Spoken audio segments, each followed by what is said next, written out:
What's up mga higala? Higala means kaibigan. Ako nga po pala si Ninel Lopez. Sa awa ng Diyos, naging isang ganap na teacher na rin. By the way po, welcome to my vlog. The content of this video is all about math tutorial. Alam naman po natin na mahirap po ang math. Kaya mas naisipan ko ngayon na mag-video para at least man lang po meron po akong may tulong o konting may ambag sa mga nangangailangan. Especially po sa ating mga minamahal na estudyante. Speaking of students, shout out nga pala sa mga estudyante ko. Kung na-miss nyo man ako, miss ko na rin kayo. At paki-shout out na rin ang Sir Marlo Kipkipan. Siya po kasi unang nag-komento para po sa aking magiging unang topic po sa math. Sir, sana po magustuhan nyo po itong video na to. Para po sa konting kaalaman, hindi po ako isang mathematician. Isa pa rin po akong learner. Marami pa po akong gustong matutunan sa math. At least man lang po, mayroon man lang akong ma-share sa mga nangangailangan. So hindi na po tayo magpaligoy-ligoy pa. Tatalakayan natin ngayon is patungkol sa basic topic in differential calculus. Ang hiling ko lang naman, makinig ka, unawain mabuti, at huwag kang mag-skip dahil step by step natin ito tatalakayin. Magsisimula po tayo sa tinatawag na differentiation rules. Para po sa akin, napakadali na lang mag-solve kung alam na natin agad ang mga rules. Huwag ka nang magtaka ba't may mga rules pa. Sa classroom nga may rules and regulation na dapat sundin. Paano pa kaya kung sa classroom may batas na? Sa classroom mas lalong susundin. Punta na tayo sa rule number 1. Ang rule number 1, ito po ay tinatawag na the constant rule.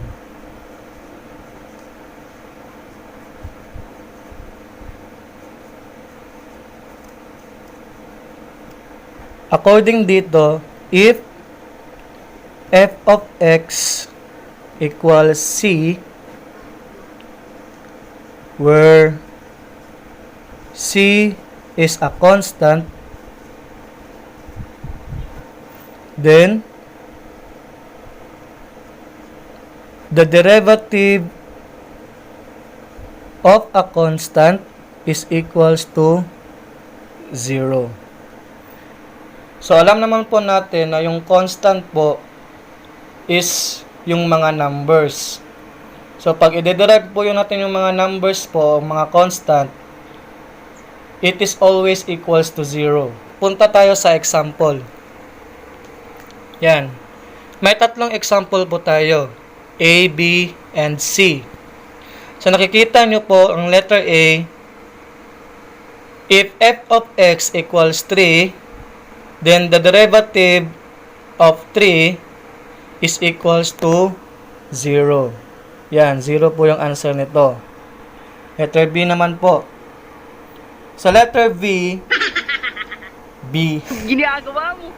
If g of x equals negative square root of 5, so, meron na po siyang square root. So, it doesn't matter kung may square root siya o wala.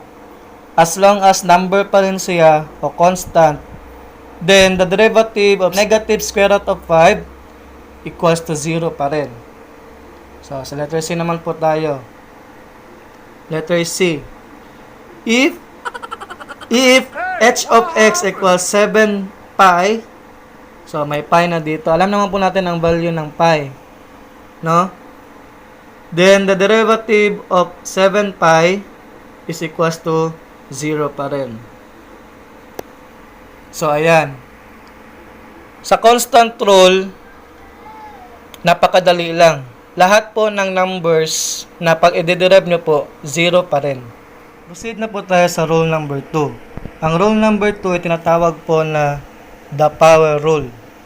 According po dito, if f of x equals x to the power of n, then the derivative of x to the power of n, papansin nyo palaging may apostrophe po dito pag magde-derive ka. Yung n po dito, ilalagay nyo po sa gilid ng x. Yan po. Tapos po yung n, copy lang din, minus 1.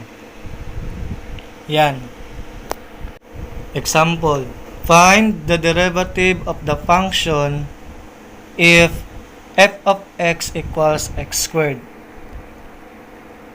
So, hanapin po natin yung derivative po nito. F of x equals x squared. Kaya nga nasabi ko, pag magde-derive po tayo, dapat may apostrophe po palagi dito. Yan. Equals.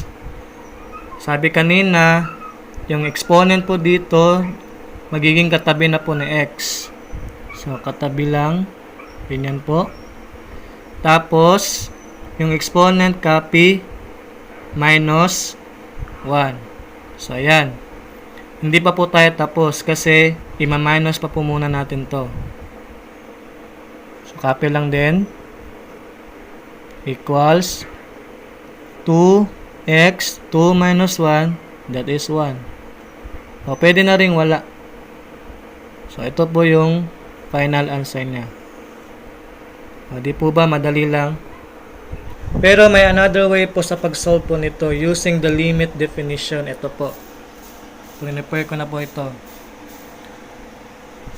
Proof when n equals 2 using limit definition, f of x equals x to the power of n. Yan po. Yan. Napakataas po ng solution nito. So, yan po. So, ang answer pa rin po niyan is 2x. So, hindi ko na po ito masyadong i-elaborate kasi po, nag-focus po tayo sa rules nga po pala. So, i-compare po natin silang dalawa, mas madadalian po ako dito. Tanong, what if, sir, kung ang given po is fraction po? Yan, marami kasi nagpakaproblema kung fraction na. Ito po, katulad nito. Example number 2. Find the derivative of the function where g of x equals 1 over x to the power of 3. Dali lang po yan. Solution.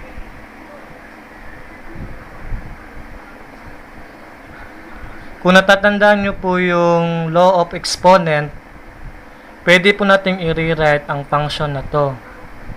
Equals 1 over x cubed. Sa pag-rewrite po nito, g of x equals x to the power of negative 3. So, ganyan na po ang pagkakasulat niyan.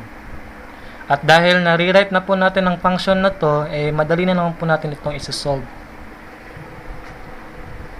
G of x equals x to the power of negative 3. So, mag-derive na po tayo. Kaya nga sabi ko, copy lang yung exponent na negative 3. Tapos x. Copy the negative 3 po dito. Minus 1. So, yan po. And copy pa rin. Negative 3x. Negative 3 minus 1. That is negative 4. Yan po.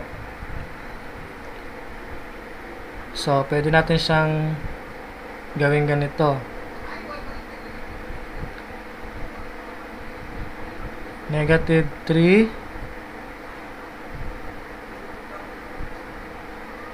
x to the power of, so, yan po. Tanong na naman, sir, what if, sir, kung ang given ng function is may square root na po or cube root tulad nito. Example number 3. Find the derivative of the function where h of x is equal to cube root of x. So yeah, marami nang nakabahan pag ganyan ang given. Dalito lang po yan. Yung cube root, napapansin nyo, ang equivalent na exponent po niyan, 1/3. 1/3 po. So, bakit 1/3? Kasi sa x kanina, ayan, may 1 dyan. Diba pwede natin sulat na wala rin dyang 1. So, 1/3. Ganyan po. So, what if kung square root, ganyan lang. Ang equivalent niyan, 1/2. Kasi may 2 dito, pwede ring wala. Sir, what if sir kung 4th root, ganito. So, ang equivalent niyan na exponent, 1/4. Okay, solve na po natin. H of x equals cube root of x. Kung i-rewrite natin h of x equals x to the power of 1/3. Hindi, madali na lang din yan. Derive na tayo.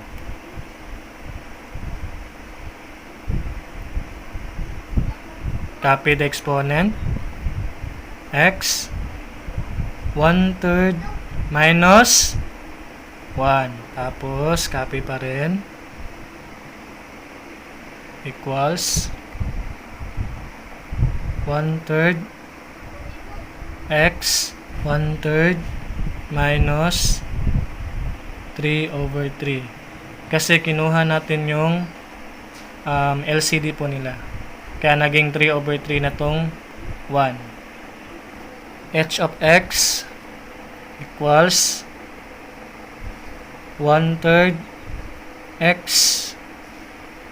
So, 1 minus 3 is negative 2/3. X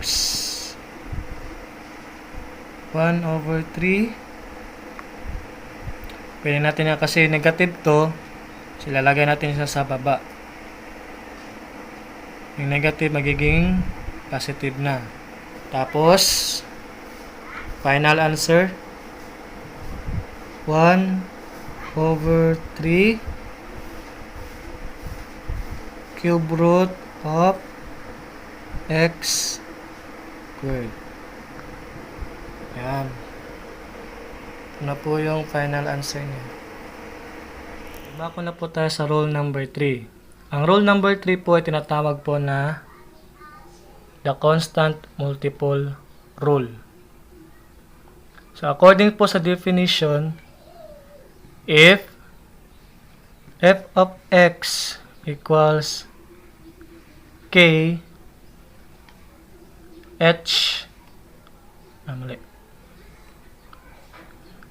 h of x, the derivative of this function becomes k, copy pa rin yung si k, tapos ito, may derivative na po dito. Yan. Example. If f of x equals 3x to the power of 2/5, so find the derivatives. Solution. F of x equals 3x. Ganito lang yan. Kaya po lang kanina, kinapi lang po yung si k. Di po ba? So yung k, ito po yun. Ito. So, copy lang din si 3. Tapos, napapansin nyo, meron siyang exponent. So, gagamit po tayo ng power rule. So, lalagay mo po siya dito. Yan. Tapos x 2 over 5 minus 1. Tapos equals 3 times 2 over 5, that is 6 over 5 x 2/5 minus 1. Okay, kunin muna natin yung LCD. So yung 1 magiging 5 over 5 equals 6 over 5 x 2 minus 5, that is negative 3 over 5. Since ito, ang exponent niya is negative, lalagay natin siya sa baba.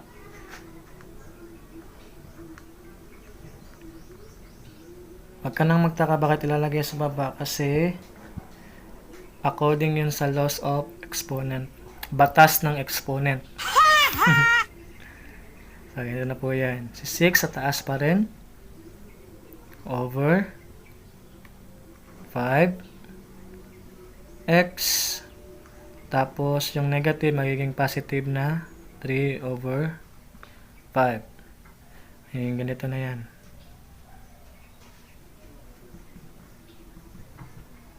Six over 5 fifth root x over 3. Yan. Ito po yung final answer. Okay, example number 2 tayo. Kung napapansin nyo, marami akong example kasi po, yun ang gusto ng mga estudyante. Maraming example po dapat ating ibigay.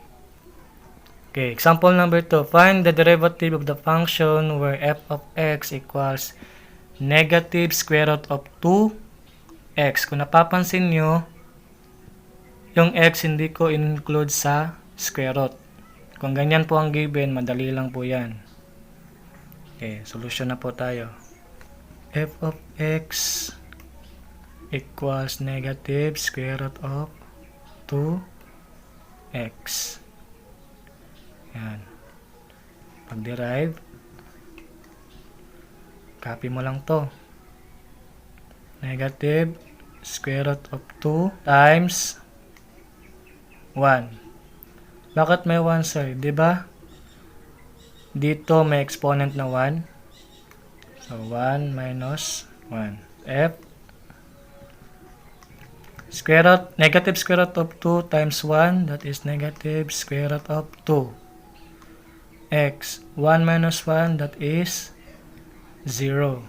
So, hindi pa po tayo tapos.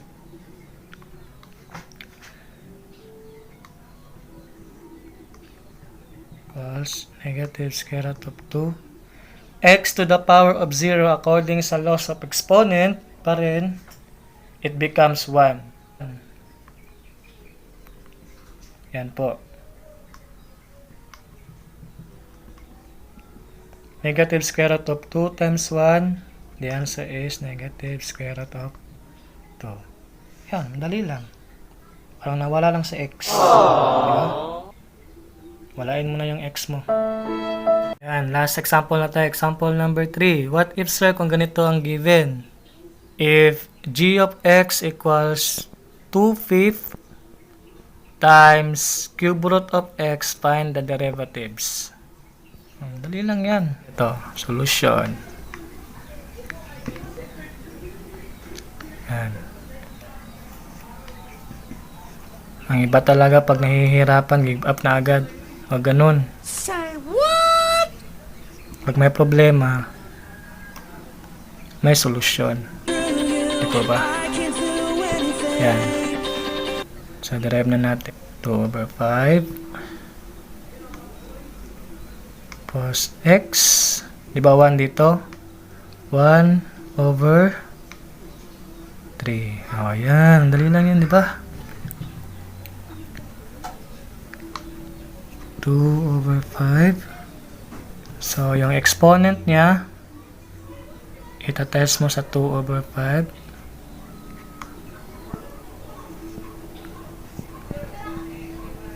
Tapos, x minus yan. Meron na pala dito stop eh. Kasi nag-derive na tayo. Yan. So, 2/5 times 1/3, 2 times 1, that is 2.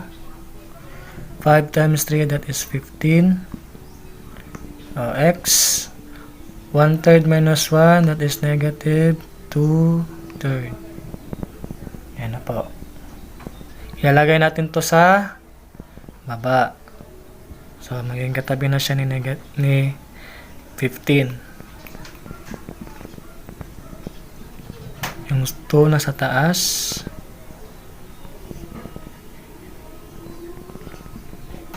X, yung negative, magiging positive na. Yan. So, the final answer, ito na. Over